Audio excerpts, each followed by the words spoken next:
ಕಂದಾಯ ಇಲಾಖೆ ಮತ್ತು ಅರಣ್ಯ ಇಲಾಖೆಯ ಕಿತ್ತಾಟದಿಂದ ಅಮೂಲ್ಯ ಶ್ರೀಗಂಧ ಮರಗಳಿರುವ ಕಾಯ್ದಿಟ್ಟ ಅರಣ್ಯ ಪ್ರದೇಶ ಕಾಣೆಯಾಗುವ ಭೀತಿಯಲ್ಲಿದೆ. ಮೈಸೂರು ರೆಗ್ಯುಲೇಷನ್ ಆಕ್ಟ್ ಪ್ರಕಾರ ದಾಖಲೆಗಳೇ ಹೇಳ್ತಿದೆ ಆ ಭೂಮಿ ಕಾಯ್ದಿಟ್ಟ ಅರಣ್ಯ ಪ್ರದೇಶ ಅಂತ.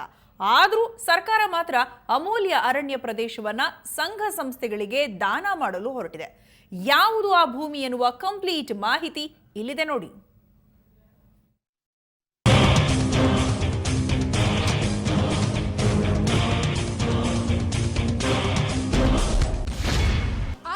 ಇಲಾಖೆ ವರ್ಸಸ್ ಕಂದಾಯ ಇಲಾಖೆ ಕಿತ್ತಾಟ.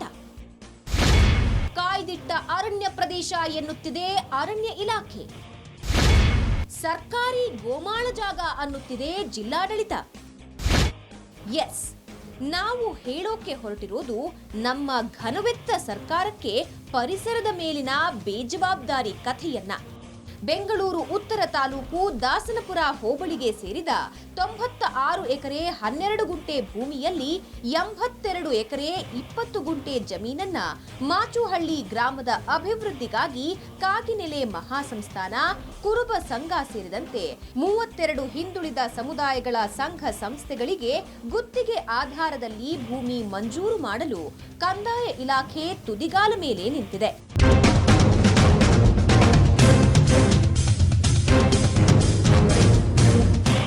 ಕಂದಾಯ ಇಲಾಖೆ ಈ ನಿರ್ಧಾರಕ್ಕೆ ಅರಣ್ಯ ಇಲಾಖೆ ವಿರೋಧ ವ್ಯಕ್ತಪಡಿಸಿದೆ.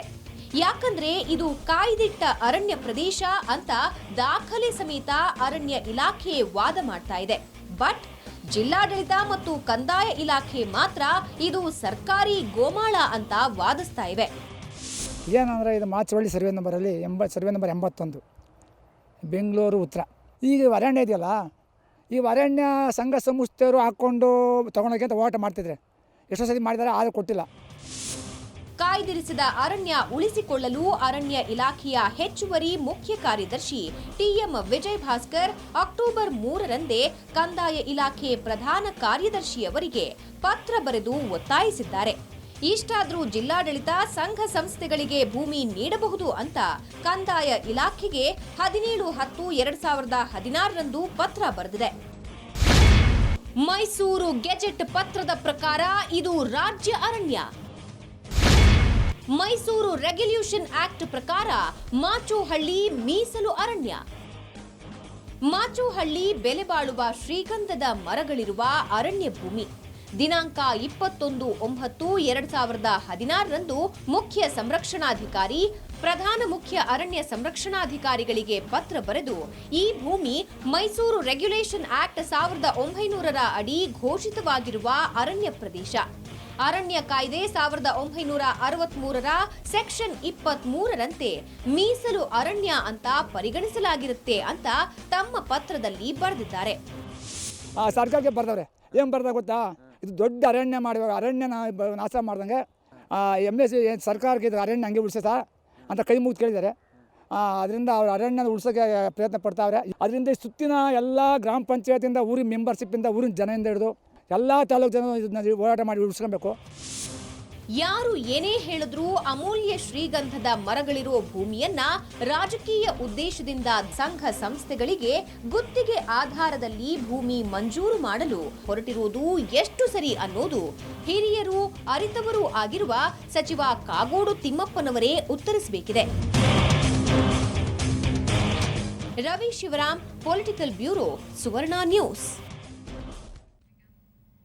ಈ ಬಗ್ಗೆ ಇನ್ನಷ್ಟು ಮಾಹಿತಿಯನ್ನು ನೀಡ್ತಾರೆ ನಮ್ಮ ಪ್ರತಿನಿಧಿ ರವಿ ಶಿವರಾಮ್, ನ್ಯೂಸ್ ಡೆಸ್ಕ್ ಇಂದ ನೇರ ಸಂಪರ್ಕದಲ್ಲಿದ್ದಾರೆ. ಹೇಳಿ ರವಿ ಶಿವರಾಮ್, ಈಗ ಇದು ಅರಣ್ಯ ಇಲಾಖೆಗೆ ಹೇಳ್ತಿರೋಂಥದ್ದನ್ನ ನಂಬೇಕಾ, ಕಂದಾಯ ಇಲಾಖೆ ಹೇಳ್ತಿರೋಂಥದ್ದು ನಂಬೇಕಾ? ಇವರಿಬ್ಬರ ಜಗಳದ ಮಧ್ಯೆ ಈಗ ಅರಣ್ಯ ಪ್ರದೇಶ ಹಾಳಾಗ್ತಿದೆಯಲ್ವಾ, ಇದ್ರ ಬಗ್ಗೆ ಇನ್ನಷ್ಟು ವಿವರಿಸಿ. ಸೌಜನ್ಯ, ಕಾಡು ಉಳಿಸಿ ನಾಡು ಬೆಳೆಸಿ ಅನ್ನುವಂಥ ಒಂದಿಷ್ಟು ಸ್ಲೋಗನ್ ಅನ್ನು ನಾವು ಸರ್ಕಾರಿ ಇಲಾಖೆಗಳಿರಬಹುದು, ಸಾರ್ವಜನಿಕ ಸ್ಥಳಗಳಿರಬಹುದು, ಅದನ್ನು ಹೋದಾಗ ನಾವು ಪ್ರತಿ ಬಾರಿ ಕಾಣ್ತೀವಿ. ಆದರೆ ತನ್ನ ಹೇಳಿಕೆಗೆ ಸರ್ಕಾರ ಬದ್ಧವಾಗಿಲ್ಲ ಅನ್ನೋದು ಮಾಚೋಹಳ್ಳಿ ಅರಣ್ಯ ಪ್ರದೇಶದಲ್ಲಿ ನಡ್ಕೊಳ್ತಾ ಇರುವ ರೀತಿಯನ್ನು ನೋಡಿದ್ರೆ ನಮಗೆ ಗೊತ್ತಾಗತ್ತೆ. ಸೌಜನ್ಯ, ಇದು ಮೈಸೂರು ಆಕ್ಟ್ ಪ್ರಕಾರ 1900 ರೆಗ್ಯುಲೇಷನ್ ಆಕ್ಟ್ ಪ್ರಕಾರ ಇದು ಅರಣ್ಯ ಪ್ರದೇಶ ಅಂತ ಈಗಾಗಲೇ ಘೋಷಣೆಯಾಗಿದೆ. ಆದರೆ ಕಂದಾಯ ಇಲಾಖೆ ಮಾತ್ರ ಇದೇ ಸುಮಾರು 96 ಎಕರೆ 12 ಗುಂಟೆ ಜಾಗವನ್ನು ಹಿಂದುಳಿದ ಸಂಘ ಸಂಸ್ಥೆಗಳಿಗೆ ಗುತ್ತಿಗೆ ಆಧಾರದಲ್ಲಿ ಕೊಡೋದಕ್ಕೆ ಮುಂದಾಗ್ತಾ ಇದೆ. ಸೊ ಈ ವಿಚಾರವಾಗಿ ಕಂದಾಯ ಇಲಾಖೆ ಮತ್ತು ಅರಣ್ಯ ಇಲಾಖೆಗಳ ನಡುವೆ ಜಟಾಪಟಿ ನಡೀತಾ ಇದೆ. ಅರಣ್ಯ ಸಂರಕ್ಷಣಾಧಿಕಾರಿಗಳು ಪತ್ರ ವಿನಿಮಯವನ್ನು ಮಾಡ್ಕೊಳ್ತಾರೆ ಕಂದಾಯ ಇಲಾಖೆಗೆ.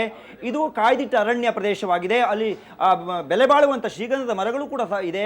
ಸೊ ಹಾಗಾಗಿ ಈ ಜಾಗವನ್ನು ನಮ್ಮ ಸುಪರ್ದಿಗೆ ನೀಡಿ ನಮ್ಮ ವ್ಯಾಪ್ತಿಗೆ ಒಳಪಡಿಸಿ ಸೊ ಆ ಜಾಗವನ್ನು ನಾವು ಇನ್ನಷ್ಟು ಅಭಿವೃದ್ಧಿಪಡಿಸಿ ಇನ್ನೊಂದು ಸಸ್ಯ ತೋಟವನ್ನು ಮಾಡ್ತೀವಿ, ಕಬ್ಬನ್ ಪಾರ್ಕ್ ಇರ್ಬೋದು, ಲಾಲ್ಬಾಗ್ ಥರ ಮಾಡ್ತೀವಿ ಹೇಳುವಂಥ ಒಂದು ವಾದವನ್ನು ಮಾಡ್ತಾರೆ. ಆದರೆ ಕಂದಾಯ ಇಲಾಖೆ ಮಾತ್ರ ಇದ್ಯಾವುದನ್ನು ಕೂಡ ಗಣನೆಗೆ ತೆಗೆದುಕೊಳ್ಳದೆ ನೇರವಾಗಿ ಈಗ ಸಂಘ ಸಂಸ್ಥೆಗಳಿಗೆ, ಕಾಗಿನೆಲೆ ಮಠ ಇರಬಹುದು, ಕುರುಬ ಸಮಾಜ ಇರಬಹುದು, ಹಿಂದುಳಿದ ಸಮಾಜ ಸಂಘ ಸಂಸ್ಥೆಗಳಿಗೆ ಜಾಗವನ್ನು ಗುತ್ತಿಗೆ ಆಧಾರದಲ್ಲಿ ನೀಡಲು ಹೋಗ್ತಾ ಇದೆ.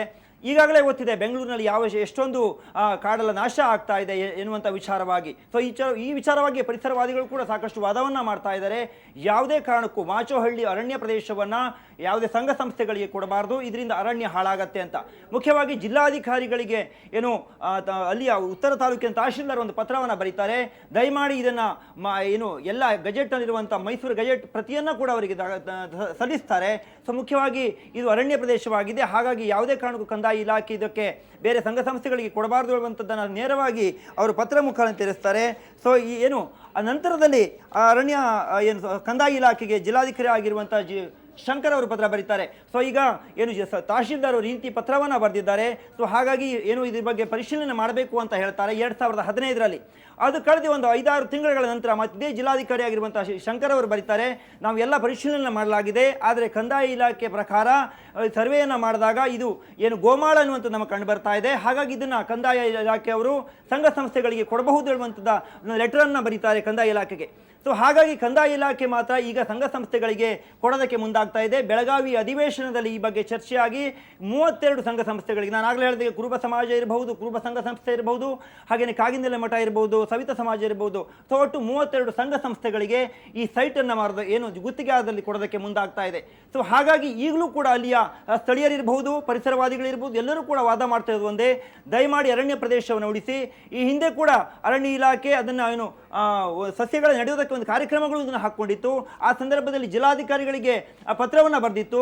ಆದರೆ ಯಾರೂ ಕೂಡ ಕಂದಾಯ ಇಲಾಖೆಯ ಅಧಿಕಾರಿಗಳಿರ್ಬೋದು, ಜಿಲ್ಲಾಧಿಕಾರಿಗಳಿರ್ಬೋದು, ಯಾರೂ ಕೂಡ ಅದಕ್ಕೆ ಸರಿಯಾದ ಸ್ಪಂದನೆಯನ್ನು ಕೊಟ್ಟಿಲ್ಲ.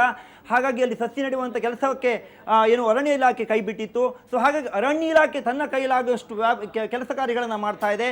ಅರಣ್ಯ ಇಲಾಖೆ ಅಧಿಕಾರಿಗಳನ್ನು ನಾವು ಮಾತಾಡ್ಸೋದಕ್ಕೆ ಹೋದ ಸಂದರ್ಭದಲ್ಲಿ ಹೆಸರನ್ನು ಹೇಳಲು ಇಚ್ಛಿಸಿದಂಥ ಕೆಲವೊಂದಿಷ್ಟು ಅಧಿಕಾರಿಗಳು ದಯಮಾಡಿ ನಮ್ಮ ಹೆಸರನ್ನು ಹೇಳಬೇಡಿ, ನಮ್ಮ ಕೆಲಸಕ್ಕೆ ಹೊಡ್ತಾ ಬರುತ್ತೆ ಸ್ವಾಮಿ. ಸೊ ಹಾಗಾಗಿ ನಾವು ಈಗ ಅದನ್ನು ಉಳಿಸ್ಕೊಳ್ಳುವಂಥ ಕೆಲಸವನ್ನು ನಾವು ಮಾಡ್ತಾ ಇದ್ದೇವೆ. ಆದರೆ ಸರ್ಕಾರ ಮುಖ್ಯವಾಗಿ ಈ ಬಗ್ಗೆ ಒಂದು ಗಂಭೀರವಾದ ಚಿಂತನೆಯನ್ನು ಮಾಡಬೇಕಿದೆ. ಈಗಾಗಲೇ ಬೆಂಗಳೂರು ಅನ್ನುವಂಥದ್ದು ಕೇವಲ ಕಾಂಕ್ರೀಟ್ ಸಿಟಿ ಅನ್ನುವಂಥ ಆಗ್ತಾ ಇದೆ.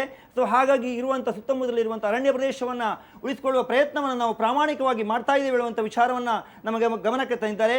ಸೊ ಇವತ್ತು ನಾವೇನು ಸುವರ್ಣ ನ್ಯೂಸಲ್ಲಿ ತೋರಿಸ್ತಾ ಇದ್ದೇವೆ, ಈ ಎಕ್ಸ್ಕ್ಲೂಸಿವ್ ದಾಖಲೆ ಪ್ರತಿಗಳೆಲ್ಲವೂ ಕೂಡ ಹೇಳ್ತಾ ಇರುವಂಥದ್ದು ಇದು ಅರಣ್ಯ ಪ್ರದೇಶವಾಗಿದೆ. ಅರಣ್ಯ ಪ್ರದೇಶ ಅನ್ನುವಂಥದ್ದು ಮೈಸೂರು ಗೆಜೆಟ್ನಲ್ಲಿ ಕೂಡ ದಾಖಲಾಗಿದೆ. ಸೊ ಆ ದಾಖಲೆಗಳು ಕೂಡ ಇಲ್ಲಿ ಹೇಳ್ತಾ ಇರುವಂಥದ್ದು ಎಲ್ಲವೂ ಕೂಡ ಅರಣ್ಯ ಪ್ರದೇಶ ಅನ್ನೋದಕ್ಕೆ ನಮ್ಮಲ್ಲಿರುವ ದಾಖಲೆಗಳು ಹೇಳ್ತಾ ಇದ್ರು ಕೂಡ ಸರ್ಕಾರ ಯಾವುದನ್ನು ಕೂಡ ಗಮನಕ್ಕೆ ತೆಗೆದುಕೊಳ್ಳದೆ ಈಗ ಸಂಘ ಸಂಸ್ಥೆಗಳಿಗೆ ಕೊಡ್ತಾ ಇರೋದು ಅಂದರೆ ಎಲ್ಲೋ ಪರೋಕ್ಷವಾಗಿ ರಾಜಕೀಯವಾಗಿ ತನ್ನ ಒಂದಿಷ್ಟು ಬೇಳೆಕಾಳುಗಳನ್ನು ಬೇಯಿಸ್ಕೊಳ್ಳೋದಕ್ಕೆ ಈ ರೀತಿ ಮಾಡ್ತಾ ಇದೆಯಾ. ಹಿಂದುಳಿದವರ ವಿಚಾರಕ್ಕೆ ಕೊಡಬಾರ್ದು ಅಂತ ಯಾರು ಹೇಳ್ತಾ ಇಲ್ಲ, ಅಥವಾ ಹಿಂದುಳಿದ ಸಂಘ ಸಂಸ್ಥೆಗಳಿಗೆ ಸೈಟ್ಗಳನ್ನು ಗುತ್ತಿಗೆ ಆಧಾರದ ನೀಡಬೇಡಿ ಅಂತ ಯಾರು ಹೇಳ್ತಾ ಇಲ್ಲ. ಆದರೆ ಕೊಡ್ತಾ ಇರುವಂಥ ಜಾಗ ಯಾವುದು? ಅರಣ್ಯ ಪ್ರದೇಶವನ್ನು ಏನು ಸಂಘ ಸಂಸ್ಥೆಗಳು ಕೇಳ್ತಾ ಇದ್ದಾವೆ? ಖಂಡಿತ ಕೇಳ್ತಾ ಇಲ್ಲ. ಸೊ ಇನ್ನಷ್ಟು ಬೇರೆ ಬೇರೆ ಕಡೆಗಳಲ್ಲಿ ಜಾಗಗಳನ್ನು ಕೊಡಬಹುದಾಗಿತ್ತು. ಅರಣ್ಯ ಪ್ರದೇಶವನ್ನು ಯಾಕೆ ಕೊಡ್ತಾರೆ ಅನ್ನುವಂಥದ್ದು ಕೂಡ ಇನ್ನೂ ದೊಡ್ಡ ಕ್ವಶನ್ ಮಾರ್ಕ್ ಆಗಿ ಉಳಿದೆ. ಇದಕ್ಕೆ ಕಂದಾಯ ಇಲಾಖೆಯವರು ಏನು ಹೇಳ್ತಾರೆ, ಜಿಲ್ಲಾಧಿಕಾರಿ ಏನು ಹೇಳ್ತಾರೆ, ಅವರಿಗೆ ಆ ಪ್ರಶ್ನೆಗಳಿಗೆ ಉತ್ತರವನ್ನು ಅವರೇ ಕೊಡಬೇಕಾಗಿದೆ. ಸೌಜನ್ಯ.